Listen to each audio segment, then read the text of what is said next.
کہتے جی کہ اسماعیلی فرقہ جو ہے آغا خانی بھی کہلاتے ہیں، اسماعیلی بھی کہلاتے ہیں، یہ شیعہ کا بدترین قسم ہے۔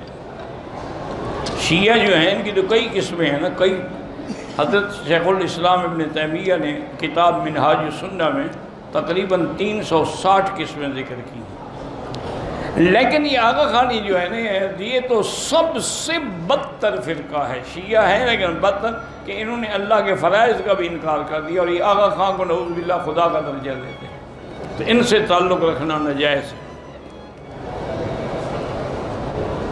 کہتے جی کہ ہمارے علاقے میں عصر کی اذان ایک مسجد میں 2:45 پر ہوتی ہے، اور ایک مسجد میں 3:30 پر ہوتی ہے۔ جو مل جائے وہ ہم پڑھ لیتے ہیں۔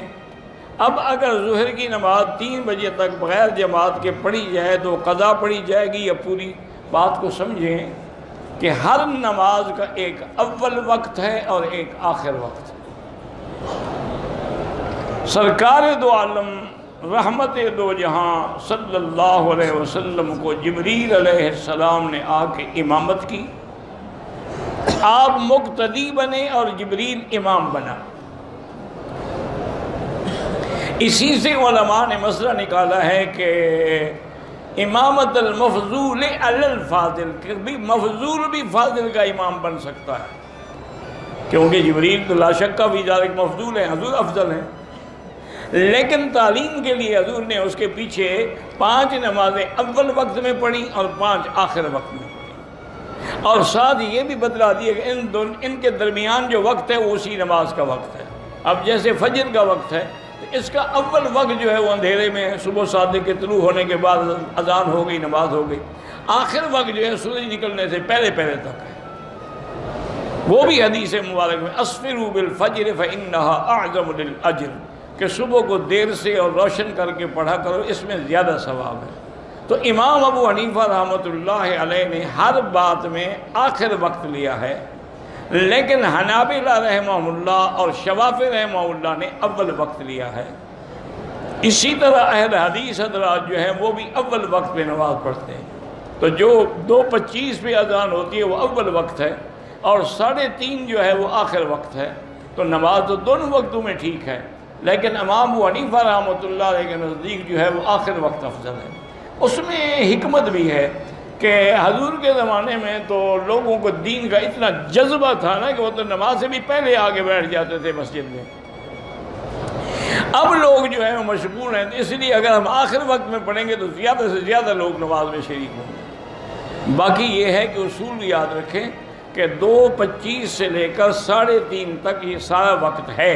اگر تم 3 بجے پڑھ لو گے تب بھی قضا کیوں ہوگی؟ تم نے وقت میں پڑھی ہے۔ قضا تو تب ہوگی جب اس کا وقت نکل جائے اور عصر کا وقت شروع ہو جائے۔ کہتے ہیں کہ نکاح کے اندر ایجاب قبول کے وقت 3 دفعہ قبول قبول قبول کہنا ضروری ہے، یا دل میں صرف نیت، تو دل کی نیت سے نکاح نہیں ہوتا۔ دل میں نیت ہے، کسی کو کیا پتا کس کی نیت کی تم نے، اس لڑکی کی ہوئی ہے کسی اور کی ہوئی ہے؟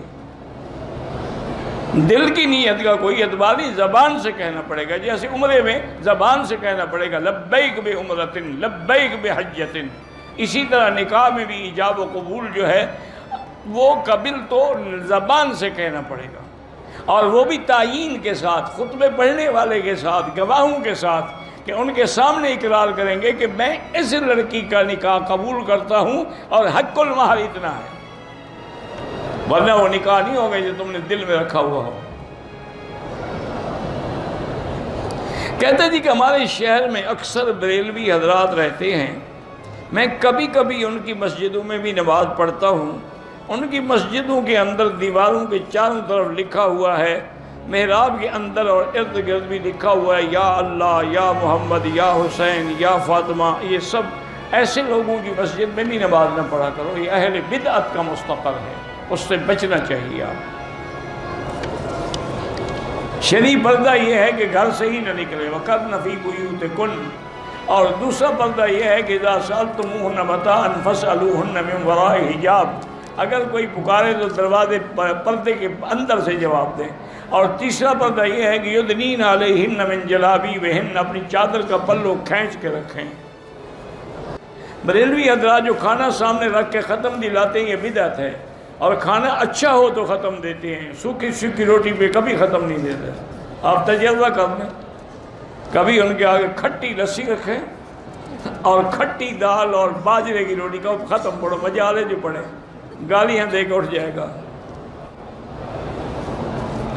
گھوڑی کا دودھ جو ہے علاج کے لیے پی سکتے ہیں، معدے میں تکلیف ہے اللہ شفا عطا فرمائے۔ ویسے بزرگوں نے لکھا ہے کہ وَهُوَ الْعَلِيُّ الْعَظِيمُ بِحَقِّ یا عظیم پڑھ کے دعا کیا کریں۔ بال جو لوگ درمیان میں رکھتے ہیں چوٹی کی طرح وہ ناجائز ہے، تو ہندو کی چوٹی ہے،